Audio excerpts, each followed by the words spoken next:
mga linggo, mga buwan, na kumbaga ay nakikita pa din na ang sarili na nasa gawain, na nakapagpatuloy, na gampanan yung mga ministry, na kumbaga ikinomit sa Panginoon. At yun ay pinagpapasalamat ko sa Panginoon na kumbaga ay hindi nandun pa rin na nagagampanan yun ng hindi man kumbaga may pagkukulang man sa mga iba-ibang bagay, pero ako pinagpapasalamat sa Panginoon na yun ay nagagampanan sa biyaya ng Panginoon.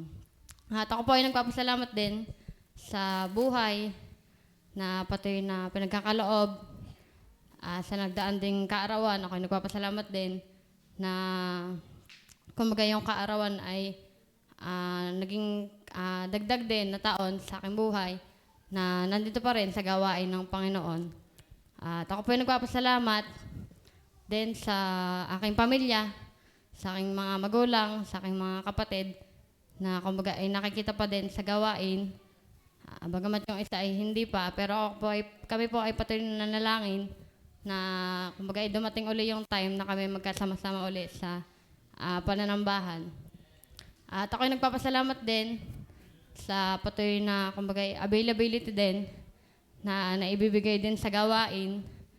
At kumbaga ay kaya siguro hindi pa rin pinagkakaloob ng Panginoon na magkaroon ng work sa malayo. Siguro ay may kumbaga ay may itinuturo pa ang Panginoon na patuloy na kumbaga ay makapagtapat pa din, kumbaga ay patuloy na magamit pa din sa gawain. At yun, isa ko din pinagpapasalamat yung aking sideline. Yan. Kumbaga ay yun ay isang malaking blessing din sa akin na kumbaga ay hindi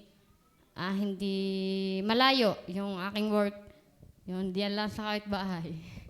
Yan, tapos ay meron pang service araw-araw. Hatid sundo pa. Yan, ako may nagpapasalamat sa Panginoon. Tapos ang mga kasama sa work ay kumbaga ay hindi rin naman iba. Kumbaga ay kasama din sa gawain. Yan. Kumbaga ay doon na nakikita kung Kristiyano ka nga. So yan, ako may nagpapasalamat sa Panginoon na kumbaga ay nagkakaroon din naman ng kaunting pressure din sa trabaho, lalo pag maraming tanggap. Pero ako ay pinagpapasalamat din sa Panginoon. Ibig sabihin, kumbaga ay nagbubunga pa yung, kumbaga ay nagagamit pa yung work. Kumbaga ay nagkakaroon pa ng mga customers. Kumbaga ay yun ay nagiging way din para patuloy na lumago din yung business ni Kuya Mac.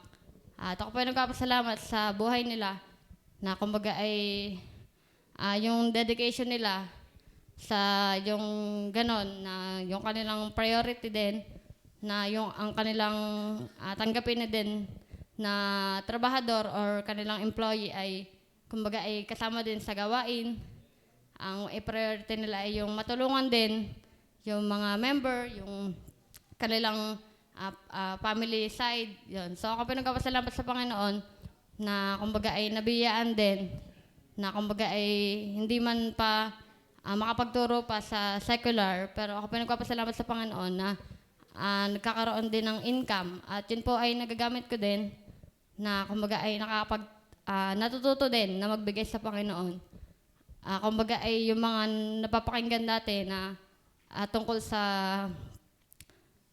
mga giving na ganyan, sa pagtatapat ay pinagpapasalamat ko sa Panginoon na yun po ay aking nagagampanan din sa biyaya ng Panginoon na hindi lang siya basta napapakinggan, kumbaga ay nandun na, kumbaga isa na ako dun sa nakakapag-apply nung mga napapakinggan. Kasi nga, kumbaga ay mahirap din naman sa atin na kumbaga ay yung napapakinggan natin ay basta lang natin napapakinggan. Kaya kailangan dapat lagi may application dun sa ating napapakinggan. So yun yung pinagpapasalamat ko sa Panginoon na nakakagampan pa ng kanyang mga salita, na yung kanyang mga salita ay hindi nababaliwala, kundi nagkakaroon talaga ng tunay na aplikasyon. Na doon talaga makikita na yung napapakinggan talaga ay napapakinggan talaga ng tunay. Kasi kapag basta lang natin napakinggan, pero wala namang application, wala din. Kumbaga pasok lang sa kaliwa, labas lang ulit sa kanan. So, hindi, kumbaga yun ay nagpapakita ng hindi talaga nakinig sa salita or dun sa mga naipapangaral sa atin ng salita ng Panginoon. So, ako pinagpapasalamat din sa buhay ng bawat isa, sa patuloy na pag-alalay din, patuloy na pag-rebuke, pagtama, pagsaway sa mga bagay-bagay. Ako po ay nagpapasalamat sa buhay ng ating pastor, sa buhay ng kanyang pamilya, sa mga manggagawa. Yan, ako po ay nagpapasalamat sa inyo pong mga buhay. At yun po, marami pong salamat sa bawat isa.